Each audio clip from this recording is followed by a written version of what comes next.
Gujarat housing બોર્ડમાં છેલ્લા 10 વર્ષથી ગરબાનું આયોજન કરવામાં આવે છે, જે પરંપરા અને આધુનિકતાનું અનોખું મિલન દર્શાવે છે, જેને રહેવાસીઓમાં ઉત્સાહ અને ખુશીની લહેર પ્રસરાવી છે. આ કાર્યક્રમ માત્ર એક ધાર્મિક વિધિ નથી, પરંતુ સમુદાયના વિકાસ અને એકતાનું પ્રતીક પણ છે. ભૂમિપૂજનના શુભ પ્રસંગે વોર્ડ 9ના કોર્પોરેટર શ્રીરંગ આયરે, પૂર્વ કોર્પોરેટર રાજેશ આયરે તેમજ આયોજક ગોપાલ સોરઠિયા અને અન્ય સભ્યો ઉપસ્થિત રહ્યા હતા. તેમની હાજરી આ કાર્યક્રમને વધુ ગૌરવવંતો બનાવ્યો હતો. ગરબાનું આયોજન માત્ર એક મનોરંજનનો કાર્યક્રમ નથી, પરંતુ સાંસ્કૃતિક વારસાને જીવંત રાખવાનો પણ એક પ્રયાસ છે. તે સ્થાનિક કલાકારોને એક મંચ પૂરો પાડે છે અને યુવા પેઢીને આપણી સંસ્કૃતિ અને પરંપરાઓ સાથે જોડવામાં મદદ કરે છે. આમ સમસ્ત ગુજરાત હાઉસિંગ બોર્ડના ગરબાનું ભૂમિપૂજન કાર્યક્રમ યોજવામાં આવ્યો હતો. જય ગણેશ સાથે સાથે હવે જય અંબે. સમગ્ર વડોદરા શહેરની સાથે તમે જુઓ કે આજે 5મો દિવસ ગણેશ ચતુર્થીનો, અને જ્યારે પછી 16 શ્રાદ્ધ આવે અને પછી પાછી નવરાત્રિ શરૂ થાય, ત્યારે સમસ્ત ગુજરાત હાઉસિંગ બોર્ડના તમામ અમારા યુવાનોને આજના દિવસે નવરાત્રિના ભૂમિપૂજન વખતે બધા જ લોકોને ખૂબ ખૂબ હું શુભેચ્છા પાઠવું છું. ગણપતિનો જે ઉત્સવ રંગે ચંગે પશ્ચિમ વિસ્તારમાં ઉજવાય છે, અને એમાં પણ અમારા જ્યારે વોર્ડ નંબર 9ના વિસ્તારની અંદર તમે જુઓ તો મને લાગે સૌથી વધારે 300 મંડળો પાર્ટિસિપેટ થાય છે, એકબીજાની સાથે રહે છે. આજે તમે જોઈ રહ્યા છો કે આજે ભૂમિપૂજન સાથે ધ્વજારોહણ અમારા ગુજરાત હાઉસિંગ બોર્ડના જે અમારા ગોપાલભાઈ સોરઠિયા છે, નિલેશભાઈ છે, સાથે સાથે તમે બિટ્ટુભાઈ છે, મનોજભાઈ નેપાળી છે, શેખાવતભાઈ છે, સંજયભાઈ છે, અમારા સુનિલભાઈ છે, શિવાભાઈ છે, અલગ દરેક છોકરાઓ અમારા વિરેનભાઈ છે. તો છોકરાઓની મહેનત અને સાથે સાથે વડીલોના આશીર્વાદ અને આજુબાજુ સોસાયટીના તમામ લોકોનો ખૂબ સાથ સહકારના લીધે આ છોકરા ઘર પાસે ઘરની છોકરી સુરક્ષિત રીતે રમે અને નિઃશુલ્ક રમે.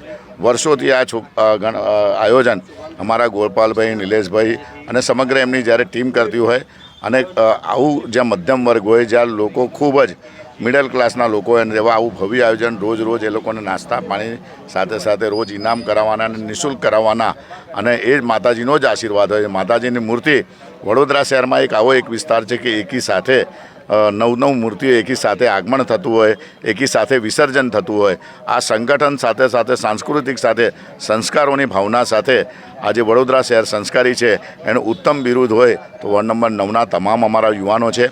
ફરી એકવાર આજના સમસ્ત ગુજરાત હાઉસિંગ બોર્ડના જે અમારું શરૂઆત તમે કરો તો અમારું સ્વાતંત્ર્ય સેનાની હશે, તમારો જગન્નાથપુરી હશે, વૈકુંઠ હશે, અમૃતનગર હશે, તમે રાજભૂમિ હશે, લક્ષ્મીનગર હશે, અક્ષર એપાર્ટમેન્ટ હશે, આજુબાજુના નારાયણનગર હશે, શ્રીજી હશે, બધા જ વિસ્તારના સિદ્ધિ સોસાયટી હશે, બધી જ સોસાયટી પાવનધામ સોસાયટી છે. તો આજના દિવસે ગણેશ ચતુર્થીના 5મા દિવસ નિમિત્તે ગણેશજીના વિસર્જન સુધી 11મો દિવસ ને 16 શ્રાદ્ધ પછી ફરી એકવાર નવરાત્રિના 9 દિવસ ભગવાનને કહીએ કે વિઘ્ન, કોઈ પણ જાતનું વિઘ્ન, એ વરસાદનું વિઘ્ન હોય, કોઈ બીજી કોઈ પણ વિઘ્ન વગર અમારા જે યુવાનો ખૂબ મહેનત સાથે આ ગરબાઓ જ્યારે આજે યુવાનોએ 11 દિવસ ગણપતિના કર્યા હતા, એ જ રીતના અમારી દીકરીઓ પણ અને અમારા દીકરાઓ પણ જોરશોરથી ઉજવે. એ જ માતાજીના આશીર્વાદે જે પણ લોકો સ્પોન્સર હોય, જ્યાં પણ તમારે ત્યાં નવરાત્રિ ઉજવાતી હોય, કોઈ પણ લોકો ઉજવતા હોય, દરેકની સાથે રહેજો. કારણ કે ઘરની દીકરી ઘરની પાસે રમે. મોટા ગરબાઓમાં સૌ કોઈ લોકો સ્પોન્સરશીપ હોય છે, પણ નાના ગરબાઓની અંદર તમે એમને સાથ સહકાર આપજો. કારણ કે ગણપતિમાં પણ આ જ રીતનું હોય છે કે મોટા ગણપતિની લોકોની સાથે રહે, પણ નાના ગણપતિને પણ આપણે સાચવજો. ભગવાન આપણા બધાના છે. જ્યારે આપણા યુવાનો આવા ઉત્સવ ઉજવતા હોય તે જે પણ ઉત્સવ ઉજવે એની સાથે એમનો આશીર્વાદ આપજો. ફરી એકવાર જય ગણેશ સાથે જય અંબે. દરેકને શુભેચ્છા. ગણપતિ ચતુર્થી સાથે સાથે નવરાત્રિની પણ શુભેચ્છા. આજરોજ જ્યારે ગણેશ ચતુર્થીના 5મો દિવસ છે અને ગણેશ ચતુર્થી પર્વ નિમિત્તે તમામ જે ગણેશ મંડળો છે વડોદરા શહેરના તમામ નગરજનોને આજના દિવસે ખૂબ ખૂબ શુભેચ્છા પાઠવું છું. સાથે આજના દિવસે અમારા વિસ્તારની અંદર આવેલું સમસ્ત ગુજરાત હાઉસિંગ બોર્ડ જે ગરબા મહોત્સવ દર વખતે અમે આયોજન કરીએ છીએ, એવી જ રીતે આ વખતે પણ તેનું ભવ્ય આયોજન કરવા જઈ રહ્યા છે. એનું આજના દિવસે ધ્વજારોપણનો કાર્યક્રમ કરવામાં આવ્યો હતો. અમારી સાથે અમારા જે ધ્વજારોપણની સાથે અમારા વિસ્તારના તમામ જે યુવાનો છે, ગોપાલભાઈ છે, સાથે નિલેશભાઈ છે, રામસિંહભાઈ છે, એવી જ રીતે મનોજભાઈ છે, બિટ્ટુભાઈ છે, તમામ લોકો આજના દિવસે અહીંયા ઉપસ્થિત રહ્યા હતા અને સાથે અમારા કૌશિકભાઈ છે. એવી રીતે તમામ જે છે એટલે કે વાત કરું કે સ્વાતંત્ર્ય સેનાની નગર, વ્રજભૂમિ, વૈકુંઠ, અમૃતનગર, જગન્નાથ, એવી રીતે અક્ષર એપાર્ટમેન્ટ સાથે લક્ષ્મીનગર, આ તમામ લોકો એકત્ર થઈને જે એક જગ્યાએ ગરબા કરે એટલે કે સમસ્ત ગુજરાત હાઉસિંગ બોર્ડ ને આ ગરબાનું આયોજન આ વખતે કરવામાં આવી રહ્યું છે. દર વખતની જેમ ગરબાની અંદર રમઝટ બોલાવવાના છે એવી રીતે આ વખતે પણ એ જ દરરોજના દરરોજ ઇનામો પણ આપવામાં આવશે. એવી જ રીતે આ ગરબાને નિઃશુલ્ક રીતે અમે ગરબાનું આયોજન કર્યું છે. એટલે તમામ લોકોને આ વખતના આ જે ગરબા છે એટલે કે સમસ્ત ગુજરાત હાઉસિંગ બોર્ડ ગરબા મહોત્સવ 2025ની અંદર આજના દિવસે ધ્વજારોપણ કરી છે. ટૂંક જ સમયમાં ગરબાનું જે ગરબા ગ્રાઉન્ડનું કામ છે તે પણ શરૂ કરી દેવામાં આવશે. એટલે તમામ લોકોને આજના દિવસે ફરીથી એક વખત જ્યારે નવરાત્રિનો પર્વ આવી રહ્યો છે તો તમામ લોકોને ખૂબ ખૂબ શુભેચ્છા પાઠવીએ છીએ.